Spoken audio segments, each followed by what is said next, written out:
welcome to Superhighway 71, our first podcast. Exciting. Some of you know us from our Hot Wheels track sculptures around the Pacific Northwest, and many of you have asked to get to know our backstory a little bit. And it turns out that CPL and I have had an auspicious and hilarious personal, professional, and creative journey that has brought us to this cool, really cool artistic and imagination co-op. So we're excited to tell you about it on this kind of initial podcast, but we have a bunch of other topics we're excited to dive into in subsequent episodes. So first, I'll sort of set the stage by talking a little bit about what S71 is and the genesis of it. And then I'll hand it off to CPL because he has an amazing story to tell about his journey as a creator. We both started our careers at the Walt Disney Company in Florida. And that's where we first met up. But interestingly, sort of Chris has gone on to be an amazing independent filmmaker and a king of action in Hollywood. And he'll talk a little bit about that. And I've sort of been a hybrid inventor, designer, and entrepreneur, mostly companies in and around Seattle, Washington. And we've tried to find this sort of connective tissue between our backgrounds, and car culture keeps creeping in. I was a creative director for the first Motor Trend app on iPhone and Android, which was an amazing experience. And also, as part of that, work closely with major automotive brands, helped to launch the C7 Corvette in mobile, and also other car campaigns through the years. The general theme of Superhighway 71 is about this dimension of car culture that we sort of call imagination plus transportation. And that is expressed in many different ways. Of course, one of them are these videos that we've made so far around these insane fantasy tracks winding around and through interesting environments in all kinds of weird and wacky places. But there's all kinds of other dimensions of this concept. You see like these fantasy tracks in media and in video games and television and film. You think about cars and kids, because kids actually think about automotive stuff through a totally different lens and really like harvesting incredible imagination. And this is where sort of Hot Wheels increasingly shows up and I think delivers. But also the future of cars, like what is the future of cars all about? And so we got really excited about these as themes. But the Hot Wheels track, these YouTube videos that we've made, which you can discover at superhighway71.com if you haven't experienced them. We've made about half a dozen over the course of the last year or so, and each one more ambitious than the last. The spark for that is I have two kids, and I'm always looking for fun, kind of screen-free, participatory activities that are kinesthetic and draw you in and are involve problem solving. And sometimes we would go even to a public setting, like a public park, and actually like do cool imaginative stuff, obstacle courses or whatever. And I even did some imagination events at some elementary schools using Lego, and we all love Lego. I've been tinkering with Lego for a million years, as we all have. But one thing I observed about Lego is it very quickly becomes a wonderfully imaginative, but also a pretty solitary act where kids are building Lego by themselves and they want to get their pieces and build their creation, which I totally get and I celebrate. But actually, if you take like a bunch of secondhand Hot Wheels track, even the stuff from the 60s, and you plop it in front of a group of kids with a bunch of cars, they very quickly together will build this amazing track that involves jumps and hills and declines and inclines and through the tree and like all kinds of interesting stuff every single time. And it actually will draw in all ages, people who played with Hot Wheels as a kid, but also like really young kids that are seeing Hot Wheels for the first time. And also surprisingly brings in all genders, like boys and girls are all playing together and laughing and, cheering and hoping that I'm like, oh my gosh, there's something there. There's something there. That's really cool and magical. Now, the challenge is that how do you make it more accessible, and how do you make these tracks more ambitious and bigger and wider and like, entire room scale tracks? And the one thing that there was a missing piece of the puzzle, which is this idea to be able to make any slope and incline that we wanted. So I invented this little, basically a track tripod interface, which mates a 1960s Hot Wheels track into a standard camera tripod. And then just buy a zillion camera tripods and you can have this like basically this little roller coaster of track very, very quickly and easily. So I started tinkering with this a little bit, or an early version of this concept. And Chris and I, again, who have been friends for decades and have been professional collaborators forever, Chris stumbled across one of these. And as he does, he just started shooting it like a Hollywood filmmaker and like an action filmmaker. And the output was bonkers. Like, it was so compelling. I was like, dude, we've got to do something with this together. So maybe, Chris, I'll hand it off to you to talk a little bit about your journey as a creative and as a creator. And maybe I'll let you tee up the moment where you and I connected, and then I'll take it from there and talk a little bit about my background and talk a little bit about our creations together. What do you think?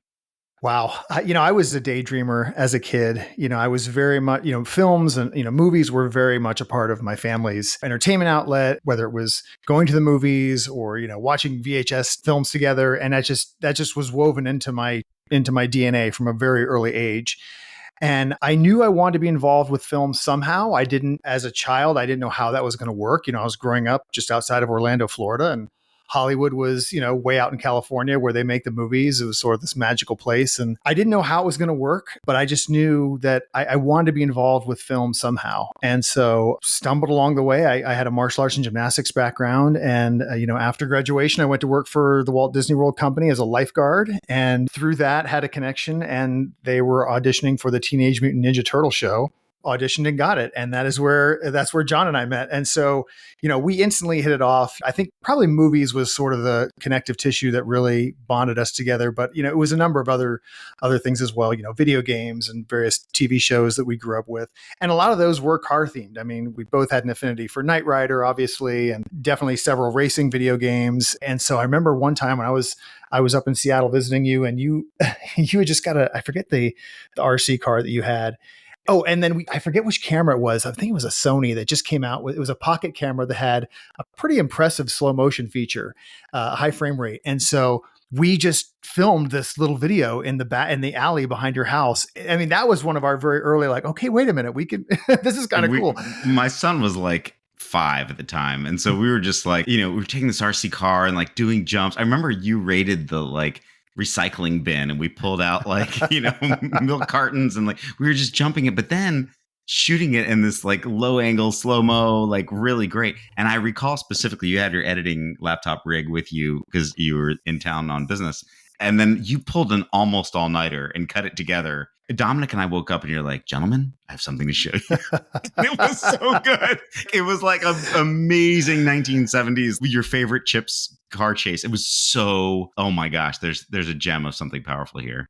It's interesting because, kudos to you, because when you first, even before we had any kind of, name or plan for this venture, you had this idea of shooting a Hot Wheels track.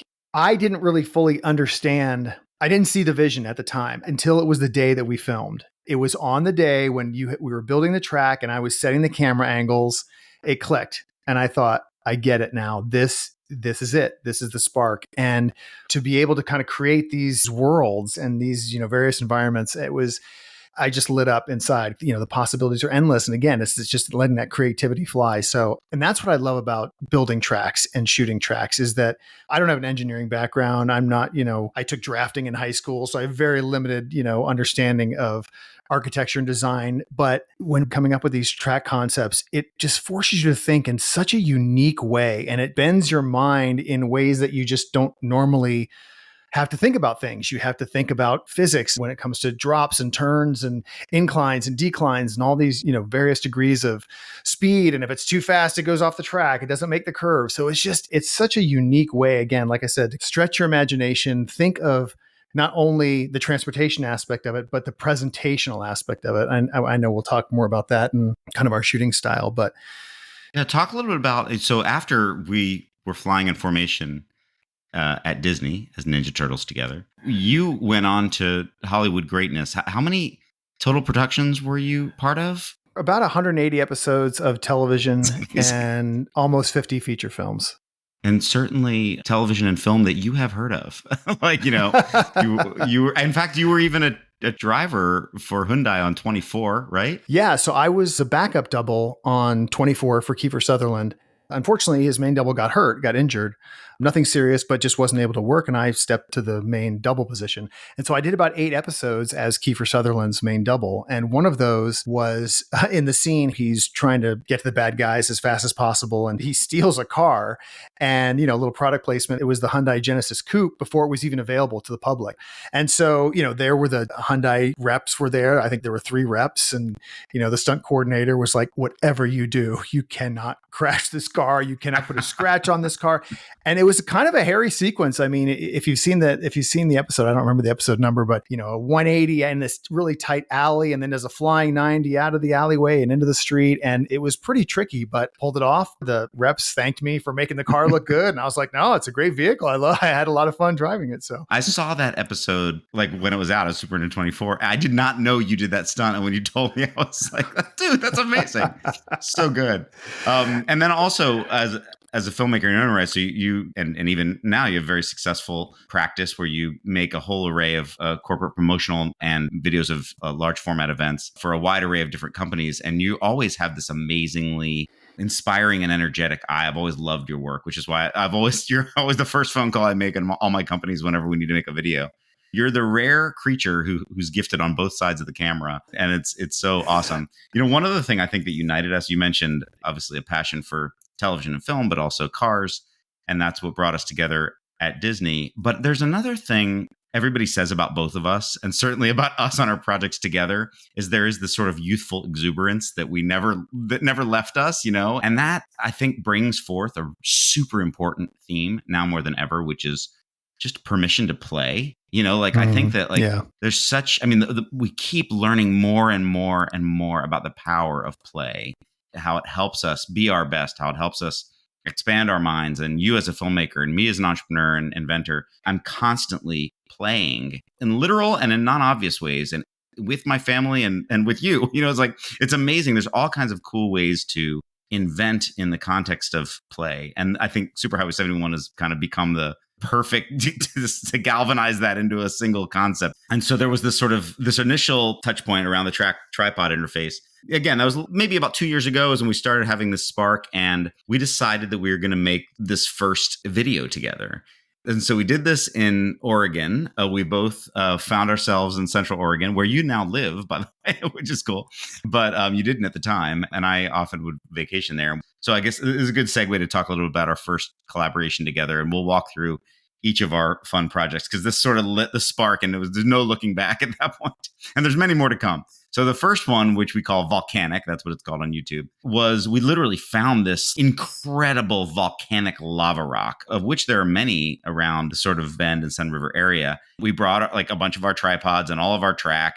The Cybertruck, the Hot Wheels Mattel remote control Cybertruck, had just come out, which is kind of amazing. That is like a tiny little 1/64th scale, like standard Hot Wheels size car, but it's fully remote controllable, which was a great starting point because it greatly simplifies like how to make one of these tracks. You don't have to really worry about the rise or the drop or superchargers or anything. So this was a great starting point for us. And it worked perfectly because the rock through the lens looks like a huge mountain, so we built this crazy elevated fantasy superhighway around and through this rock. We were like giggling the whole time because as it came together, as you said, it was so amazing. But we also didn't know what we were signing up for because it was a long shoot to get all the right angles, and we were chasing the light, obviously. And we're also climbing up and down this rock the whole time. So it was actually kind of perilous. I mean, like I remember for several sequences, I would be literally on my toes on the edge of the rock, you behind me holding my shirt so that I wouldn't fall forward with the gimbal. We both, I think, bled literally. Well, like was getting scratched under her head on the rock. It was quite a journey. But I'm not a filmmaker at all, so I didn't really know what was gonna come together. But you have such a good eye. And then I remember a few weeks later, you gave me the first cut. I just couldn't stop laughing, like with joy. It was so you nailed it. I mean, it was such a beautiful like edit. And we always get high quality music, buy high quality music and all that. It just sounded and looked amazing. And I showed it to my wife and kids, and everybody just lost their mind. And we're like, okay, cut to our second one was around the holidays. Yeah, well, we had to, we knew that, again, Volcanic was the beginning. Holiday was a completely different animal because it was in my house and I could really kind of just take as much time as I wanted. Started in this kind of fantasy world of a snowy landscape, very inspired by the Rankin Bass specials of my youth. And then, it kind of breaks out from there and goes, around the various spots in the house. And of course, through the Christmas tree and crashes into presents at the end. So it was nice because we were kind of still finding our voice, our visual style, our brand, pushing those boundaries and kind of saying, okay, what can we do with this? And how fantastical are these worlds that we make? And what are the limitations, as far as various elements and things like that? I remember distinctly, you sent a video to me about your vision for this track up and down the stairs and around through the tree and like behind the fireplace, all this crazy stuff, and me and my kids had made many ambitious Hot Wheels tracks, but this is the first one that you, beginning to end, had like built yourself. Because again, I wasn't available to come down and help in any way.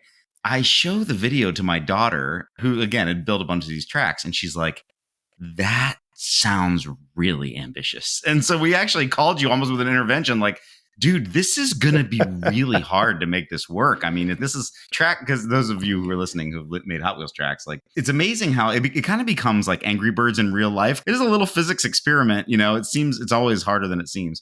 I mean, that's what makes it fun, by the way. When I was working with the MIT Media Lab, they introduced me to this term, hard fun, which is you really want something that engages all of your brain and is fun, but isn't easy. It comes actually from a quote from a kid when they were creating the Lego thinking brick. Is like, well, is it fun? Yeah, it's fun, but it's hard fun. And that's really what these track sculptures can be. So you send us the actual like rough cut, maybe 72 hours later, and it matched your vision exactly. You could see from storyboard in your mind all the way through to the actual stuff. And you mentioned Rankin Bass, like the opening, which, I won't spoil it if you guys haven't seen it, but it's such a beautiful homage to the early, like the opening of Rudolph, and it was, oh my gosh. And your musical selection is perfect. So that was definitely that was a one-man show. You pulled that off beautifully. And it was, well, but to be clear, it's like, we were definitely a team. We're a collaborative team. And we'd only had Volcanic to work off of. And so I wanted to make sure that we were kind of, on the same page. And so I sent you the rough cut.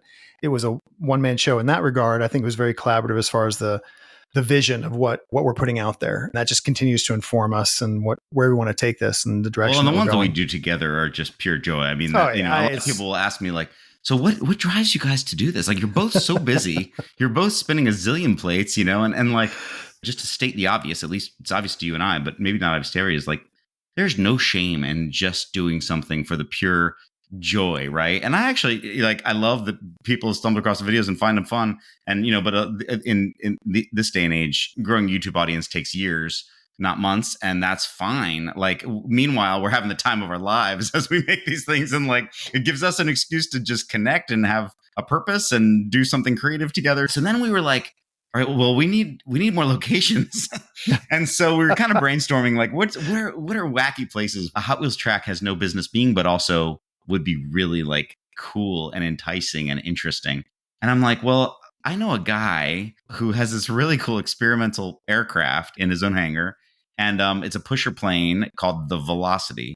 It's a really otherworldly looking aircraft. If any aviation enthusiasts know what I'm talking about. Wings on the front, but no prop in the front. It's really amazing looking, and it looks like a spaceship. So basically, I was like, now that would be rad. What if we did like a track around and through and in and over the wing, and are we like, we're onto something here. And we always try to pick a car that is matched to the environment. So there's this car that we both think is awesome. It's called the Eruption. It's one of the few Hot Wheels cars that has like a moving part. It has these two wings that pop out. So it's, kids can play that it's like flying, and they're like, okay, that's it. That's the car. Turns out it was actually a horrible performance choice because it doesn't work well with superchargers because it doesn't have a good side profile, but whatever. It fit in the fiction of the track. So shout out to our buddy Wade. I ran this idea by him. He was like, yeah, I'm game. That sounds fun. Let's do it. So he was a participant and a collaborator on the actual track production himself. We knew we had access to the hangar for only one day. I mean, we were such a good sport to spend, 10 hours on a Sunday with us. But if you haven't spent a lot of time building these tracks, especially ones that last a few minutes long in runtime, it is actually quite ambitious in 10 hours to show up, imagine the track, deploy it, tune it, because there's a fair amount of legit rise and fall engineering, where to place the superchargers, and then to film it. Obviously, every shot takes a bunch of takes. And then, of course, we tear down and leave no trace. To do that in 10 hours is super ambitious and not typical of filmmaking, obviously, but that was an amazing effort. And still, that one we actually cranked the dial up a little bit on the imagination side. So, Chris, you're a good sport, and we agreed to like do some stop motion animation and make it have a really fun, imaginative ending, kind of channeling our inner 7-year-old. Like, what would you want the car to do at the end of the track? And so you added a great post production little blue flame to like bring it all to life. Okay, I think next the CPL game with the big game. A lot of our tracks that we've actually done have been kind of organic in how they've come about. And so my wife, Caitlin, and I, we were coming back from a trip and we were passing the stadium in Arizona where the Super Bowl was going to be played. You and we're not really big sports guys, but I thought, what if we had that as sort of the backdrop? Instead of not just one car, now two cars, like competitors, and they're racing against each other, but the track at some point splits into two and they go off on their own individual journey around this environment. And so as we were passing from our trip, I thought, let's exit the freeway and do a little quick location scout and see if this is even worth it. And so we found this hotel, and sure enough, they had an empty lot there. And I thought, oh my gosh, that's perfect. And the sun comes up here and we can shoot this way.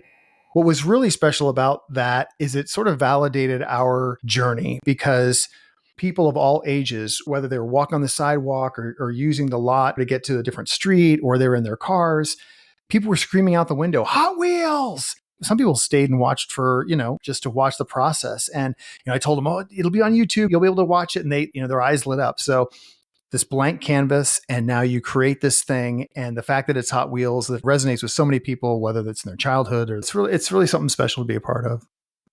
Dude, I love the story about because, it was obviously like the Super Bowl was a few days away, and there's, a lot of security guards were cautious about who's filming nearby. And these security guys like walk up to you and they're like, sir, are you building a Hot Wheels track? And you're like, and you're ready to be shut down or whatever. And you're like, actually, yes. Like, that is so cool. Oh my gosh.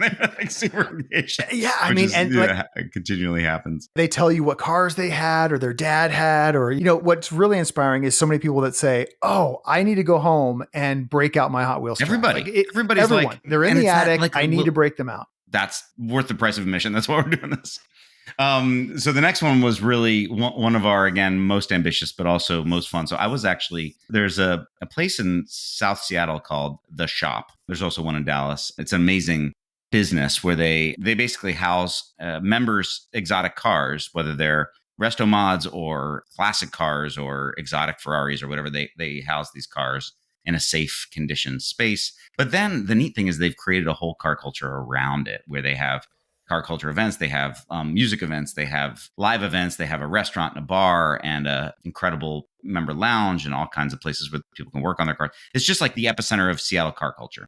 The restaurant's open to the public. So I actually had a business meeting there with my longtime friend and collaborator, Michelle. And on my way out the door, I'm like, I should just random cold call. I'm going to hold up my phone, running one of our videos, and I'm going to show it to the dude at the front desk and say, hey, we make these. Do you want one here? Like as simple as that. And pitched to Matt, who's still there. I'm like, hey, I'm part of this co-op. We make amazing Hot Wheels tracks. And he just lit up and he said, like, wait here, and ran and got the general manager.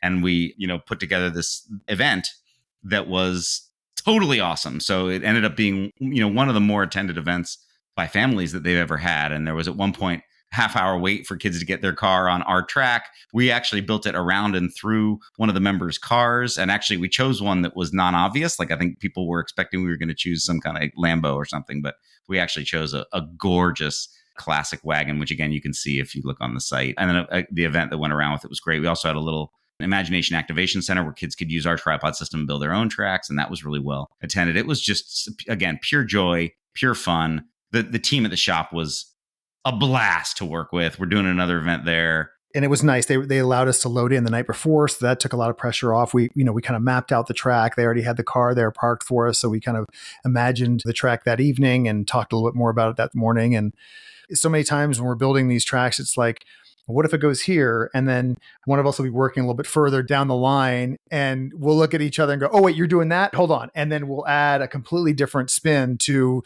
the track design or the track direction. We mapped out this insane blueprint. And then when we actually got there and saw the vehicle and thought, oh, we can't have too much interaction with this vehicle because we don't want to put a scratch. Risk a metal projectile, Hot Wheels car coming straight out of a supercharger and scratching this priceless vehicle. Also, we were building for the live event. So it was also, we knew we were going to shoot the track for our own purposes, but also shoot one for the shop. And so we kind of had to wear both hats as far as it wasn't just a visual presentation. It was an interactive track that kids were going to have to run from start to finish. Now, all of our tracks we test so that they run from start to finish, all legit, practical. Obviously, the cars never jump the same way twice. Anyone who shoots and films these things or even plays with them, you know that it takes 10 tries to get, a car to jump and land where you want it to. But yeah, it was a lot of fun, and I think people really enjoyed themselves. Well, I'm looking forward to. By the way, we have a rule. All of our tracks have to actually work, right? And of course, the shot that we use,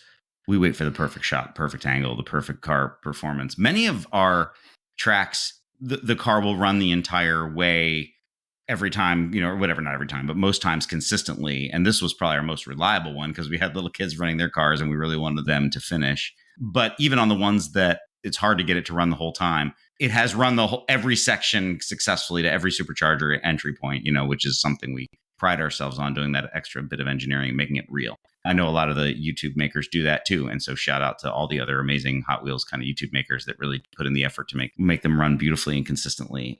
The next one I moved amidst all this we had been in our house for 15 years, but then we moved into a new kind of cool mid-century house and we decided to be a good canvas. So we did a track there. And it's funny because on one hand, it was the most pedestrian because it was just like through one of our homes. But on the other hand, it rapidly became the most ambitious from a vision standpoint because we had a little bit more time. It has a really amazing finish. And just that one's called Residential, if you see it.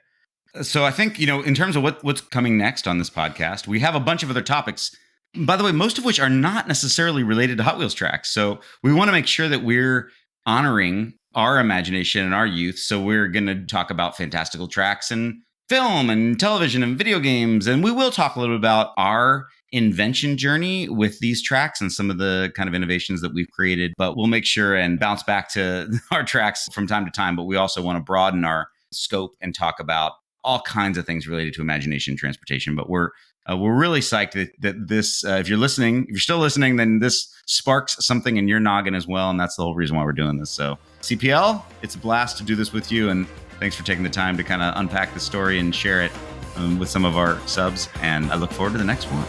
I love it. So exciting. We'll see you soon.